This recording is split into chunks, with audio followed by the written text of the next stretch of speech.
नमस्कार और बिहार की सभी आंगनबाड़ी बहनों का स्वागत है हमारी एक और नई और बहुत ही इम्पोर्टेंट वीडियो में। बहनों, आप सभी को पता है कि पोषण ट्रैकर एप्लीकेशन में यानी आपके पोषण ट्रैकर में एक नया सिस्टम लाया गया था, एक नया मॉड्यूल लाया गया था जिसका नाम एफआरएस मॉड्यूल था। इस मॉड्यूल के अंतर्गत आंगनबाड़ी बहनें जब भी किसी लाभार्थी का टीचर करेंगी या उनको टीचर वितरण करेंगी तो उनका फोटो अपलोड करना होगा और साथ ही साथ बस वही आंगनबाड़ी सेविकाएं बहनें उनको टीचर देंगी जिनका आधार वहां से लिंक होगा। यानी उस लाभार्थी को खुद से आके आंगनबाड़ी केंद्रों पे टीचर वितरण करना होगा। इसके बारे में आंगनबाड़ी बहनों को पता होगा, लेकिन पोषण ट्रैकर से इस मॉड्यूल को हटाने के लिए, एफआरएस मॉड्यूल को हटाने के लिए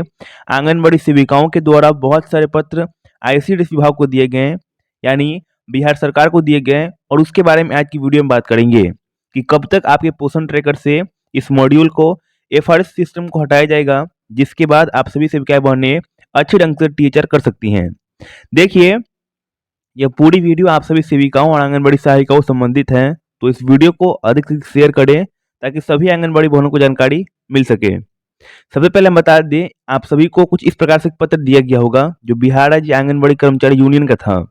इस पत्र को 20 तारीख को जारी किया गया था, 20 दिसंबर को जारी किया गया था। और इस पत्र में अब अगर आप पढ़ेंगे विषय, तो यहाँ पे दिया गया है कि विषय पोषण ट्रैकर पे फेस रिकॉग्नाइजिंग सिस्टम पे आंगनबाड़ी सेविकाओं का परियोजना स्तरीय परीक्षण आयोजित करने के संबंध में। यानी ये पूरा पत्र आप सभी के एफआरएस मॉड्यूल को हटाने के संबंध में था। यानी face recognising system FRS module को हटाने यानी पोषण ट्रैकर से डिलीट करने के संबंध में था, जिसे आंगनबाड़ी सेविकाओं के द्वारा आंगनबाड़ी कर्मचारी यूनियन के द्वारा दिया गया था। सबसे पहले हम इस पत्र को पढ़ेंगे और उसके बाद कैबिनेट की बैठक में दिए गए फैसलों के बारे में हम विस्तार से समझेंगे। देखिए, दिया गया है दिनांक 20/11/2024 के पोषण ट्रैकर पे फेस रिकॉग्नाइजिंग सिस्टम यानी फेस मॉड्यूल पे आंगनबाड़ी सेविकाओं का परियोजना स्तरीय परीक्षण किया जाना हेतु निर्देशित किया गया था। यानी 20 तारीख से ही आंगनबाड़ी बहनों को अपने इस नए ऑप्शन को यूज करना था, लेकिन प्रशिक्षित सेविकाओं द्वारा प्रतिपादन किया जा रहा है कि पुराने मोबाइल रहने अथवा गुणवत्ताहीन मोबाइल उपयोग करने के कारण उनका यह परीक्षण प्राप्त करने में अत्यंत कठिनाई हो रही है। ये काफ़ी सही बात है और सत्य बात है कि पुराना फ़ोन होने के कारण आंगनबाड़ी सेविकाएँ बहनें पोषण ट्रैकर में नए-नए अपडेट्स के बाद उसमें काम नहीं कर पा रही हैं। और ये भी काफ़ी एक महत्वपूर्ण पॉइंट था जिसमें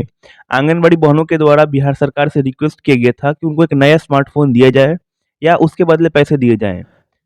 तो आप सभी सेविकाएँ बहनें नीचे कमेंट ज़रूर कीजिएगा, अगर आपको बिहार सरकार के द्वारा फ़ोन या पैसे की डिमांड की जाए, तो आप इन दोनों में से क्या परचेज़ करेंगी? या आपको क्या चाहिए? फ़ोन, एक नया स्मार्टफ़ोन चाहिए या आईसीडीएस के दिए गए पैसे चाहिए, जिसके लिए आप सभी सेविकाओं बहनों द्वारा इस पूरे पत्र में कहा गया है। देखिए, इसके बाद दिया गया है कि ज्ञात है कि राज्य के अधिकांश सेविकाओं का मोबाइल या तो खराब है या काफ़ी पुराना है, जिससे फेस रिकॉग्नाइजिंग सिस्टम का काम करना असंभव जैसा बिना गुणवत्ता मोबाइल का उपलब्ध कराया गया एवं ये परीक्षण जो यहाँ पे आंगनबाड़ी बहनों द्वारा किया गया था, ये अति सुदृढ़ हो चुका है। यानी इसमें पहला जो मांग है आंगनबाड़ी बहनों की कि उनको एक नया स्मार्टफ़ोन दिया जाए, जिसके अनुसार वो पोषण ट्रैकर में आने वाले हर अपडेट्स के बाद काम कर सकें। इसके बाद दिया गया है कई परियोजनाओं में जहाँ परीक्षण आरंभ हो चुका है कि सेविकाओं द्वारा प्रतिपादन किया गया है कि परीक्षण ये बतलाया जा रहा है कि केंद्र से जुड़े लाभुकों या गर्भवती महिलाओं, प्रसूति महिलाओं, पोषाहार का टीचर जो सूखा राशन वितरण भौतिक रूप से आंगनबाड़ी बहनें करती हैं, केंद्र पे उपस्थित होके उन्हीं लाभार्थी को आना पड़ेगा और उनका इस एफआरएस सिस्टम के द्वारा क्रिया करके उनको टीचर दिया जाएगा। यानी FRS system face recognising system के अनुसार इन गर्भवती महिलाएं, धात्री महिलाएं और जो भी लाभुक हैं उनको आंगनबाड़ी केंद्र पे आना होगा और उसके बाद ही उनको वहाँ पे उनका टीएचआर यानी सूखा राशन मिल सकेगा। ये भी काफ़ी महत्वपूर्ण पॉइंट है जिसे आंगनबाड़ी बहनों द्वारा लिखा गया है। और उसके बाद यहाँ पे दिया गया है कि विदित है कि टीएचआर अंतर्गत लाभुक के बीमार रहने अथवा अन्य कारणों से केंद्र पर उपस्थित होने में विवश होने की स्थिति निकटतम परियोजनाओं केंद्र पर आकर उनके लिए सूखा राशन ले जाती हैं। ये बात काफ़ी सत्य है एवं आप सभी आंगनबाड़ी बहनें भी इसके लिए कमेंट करिएगा कि जो लाभार्थी होती हैं वो केंद्र पर नहीं आ पाती है किसी कारणवश, या उनकी तबीयत खराब होती है या कुछ भी ऐसा काम होता है, उनके घर या उनके आसपास के लोग ही उनके टीएचआर को ले जाती हैं, या उनके छोटे बच्चे या कोई भी परियोजना के अंतर्गत आंगनबाड़ी सेविकाएं बहन उनको टीचर दे देती हैं, जिन्हें पता है कि उन्हीं के घर की हैं या उनके घर के आसपास की हैं और वो अभी तक आंगनबाड़ी केंद्र पे नहीं आ पाई हैं, इसीलिए आंगनबाड़ी सेविकाएं बहन ने उनको भी यहाँ पे टीचर दे देती हैं। वही यहाँ पे दिया गया है कि उनके घर के कोई भी लोग यहाँ पे टीएचआर यानी सूखा राशन ले लेती हैं, लेकिन एफआरएस मॉड्यूल के आने के बाद ये संभव नहीं हो सकता है। ऐसी स्थिति में टीएचआर वितरण में सेविकाओं को अनेक प्रकार की व्यवहारिक कठिनाई सामना करना पड़ सकता है, विशेषकर ग्राम परिवार में जहाँ गर्भवती और प्रसूति महिलाओं को अविधि विशेष घर से बाहर निकलने की अनुमति भी नहीं होती है। ये बात भी सत्य है कि गाँव में ऐसा नहीं होता है और गर्भवती या प्रसूति महिलाएं अपने घर से बस टीएचआर लेने के लिए आंगनबाड़ी केंद्र पे नहीं जा सकती हैं और उनकी जो माताएं हैं वो आके या उनके जो हस्बैंड है पति हैं वो आके टीएचआर का वितरण या टीएचआर में शामिल होकर उनका राशन ले जाते हैं। ये कुछ कारणें थी जिसके अनुसार आंगनबाड़ी सेविकाएं बनना चाहती है कि इस एफआरएस मॉड्यूल को यहाँ से हटाया जाए, लेकिन इसके बाद कैबिनेट की बैठक की गई और इसमें समाज कल्याण विभाग के अधिकारियों को इस प्रकार से निर्देश दिए गए हैं कि यहाँ पे उनके लिए क्या क्या किए गए हैं। यहाँ पे उस पत्र में बताया गया था कि अगली बार जब कैबिनेट की बैठक की जाएगी उसमें आंगनबाड़ी बहनों के लिए भी कुछ किया जाएगा। तो उसके बाद ये यहाँ पे लाया गया कि समाज कल्याण विभाग के अनुसार ये 10वां नंबर था जिसमें समेकित बाल विकास सेवाएं योजना अंतर्गत